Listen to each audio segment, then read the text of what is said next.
সমস্ত বাংলার মানুষের কাছে আমার অনুরোধ যে আপনারা কেউ হুমায়ুন কবির হোক আর শুভেন্দুবাবু হোক, এনাদের কথায় কেউ কান দেবেন না।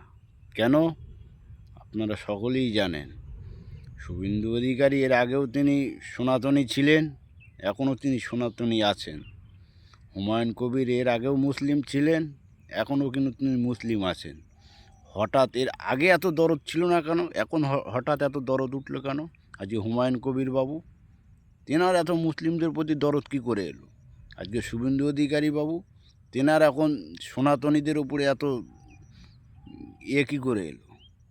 ভালোবাসা কোথা থেকে এলো? এর আগেও তিনি সনাতনী ছিলেন, এখনও তিনি সনাতনী আছেন। হঠাৎ এত ভালোবাসা কিসের? হুমায়ুন কবিরও তাই একই কেস। এর আগেও উনি মুসলিম ছিলেন, এখনও তিনি মুসলিম আছেন। তাহলে এখন মুসলিমদের প্রতি অত ভালোবাসা কোথা থেকে এলো? সম্পূর্ণ নিজেদের রাজনৈতিক স্বার্থে, গদির স্বার্থে তেনারা হিন্দু মুসলমান এই একজনকে ভালোবাসে, ও একজনকে ভালোবাসে, এই রাজনীতি করে যাচ্ছে। আপনারা জানেন যে আমরা যা উন্নয়ন করেছি, সাধারণ মানুষ আমাদেরকে ভোট দেবে না। তাই এই হিন্দু মুসলমান করে এইভাবে আমাদেরকে ভোটের টিকে থাকতে হবে। এটা বাংলার মানুষকে বুঝতে হবে আগামী দিন।